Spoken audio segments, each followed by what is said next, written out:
India initiated its COVID vaccination drive almost a year ago on January 16, 2021. Over 10 months later, the US and other countries in the West began giving approval for booster shots, leading to a global debate about the need for these jabs, even as much of the world struggled to get the first shot of the vaccine. At home in India, as calls from the public increased for booster shots, questions were raised on the need for them. On November 22nd, Dr. Balram Bhargav, Director General of ICMR, said that there is no scientific evidence so far to support the need for a booster vaccine against COVID-19. ICMR's Dr. Samiran Panda said that scientific evidence does not support booster doses. In mid-December, Dr. Jayaprakash Moliyal, member of NTAGI, said that there is no need for a booster dose as the memory cells will produce the specific antibody once the virus comes in contact with a vaccinated or a naturally recovered person. However, the spread of the Omicron variant led to the Indian government rethinking its policy on booster doses. A month after the Omicron variant was first reported by South Africa to the WHO on 24th November, Prime Minister Narendra Modi, in a surprise announcement on Christmas night, announced precaution doses for healthcare and frontline workers and people over the age of 60 from January 10. सरकार ने निर्णय लिया है कि health care और frontline workers को vaccine की precaution dose भी प्रारंभ की जाए।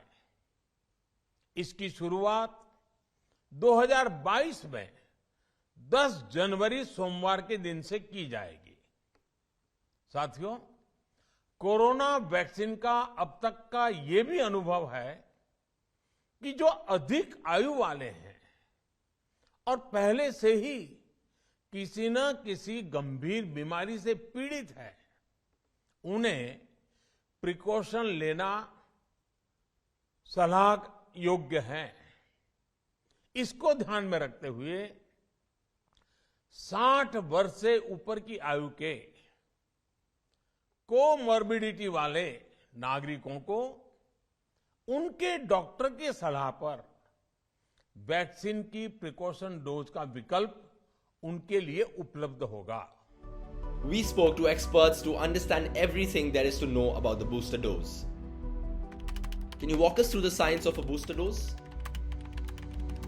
So the thing is, after the first 2 doses of vaccination, there is antibody production which gives immunity. Now this antibody level is initially high, but it starts falling over a period of 3 to 6 months. So after 6 to 9 months, the antibody level may be very less in the body, and so that leads to a decreased immunity against a new infection. So the same person can get infected again. But however, there is another type of immunity which is called as a T-cell immunity or a cell-mediated immunity, which remains for a longer time and gives a persistent immunity. But since the antibody levels are falling, we can boost the antibody level by giving a same or another vaccine as a booster dose.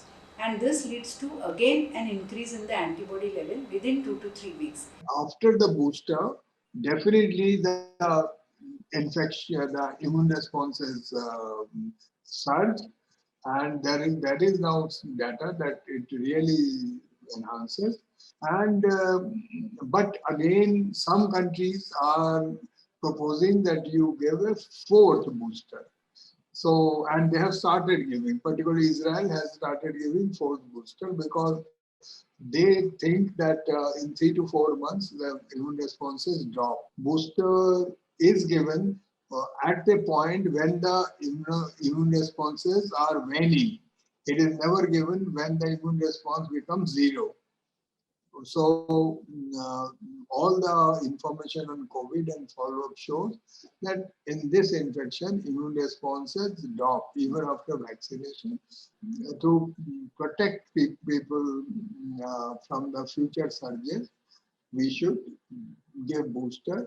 And if we can permit, then everyone above 18. If if we don't have enough vaccines and we have a logistic problem, then everyone above 60 and all 18 plus who are comorbidities and others, and all the healthcare workers and frontline workers. How long does it take for immunity from the booster dose to kick in. So normally once you have been vaccinated, some amount of antibodies start developing after 1 week, and after the period of 2 weeks you develop reasonably good amount of antibody. So if you have taken booster dose, after the period of 2 weeks you develop a reasonably good amount of antibody that may remain suspended for a longer period of time. What level of protection do 2 doses of the vaccine provide against Omicron? They at the moment 35% for the Omicron, and if you give booster, it is 75%, not 100%. So however, it is sufficient to curb the infection. If I am eligible, should I get a booster shot? Everybody who's eligible should definitely get the booster shot because it improves the immunity and it reduces the chances for getting severe COVID, hospitalizations, deaths. At the time of producing this video, a new variant IHU with 46 mutations had been identified in France. India's vaccination tally as on January 6 stood at 148 crore 67 lakh 80,227.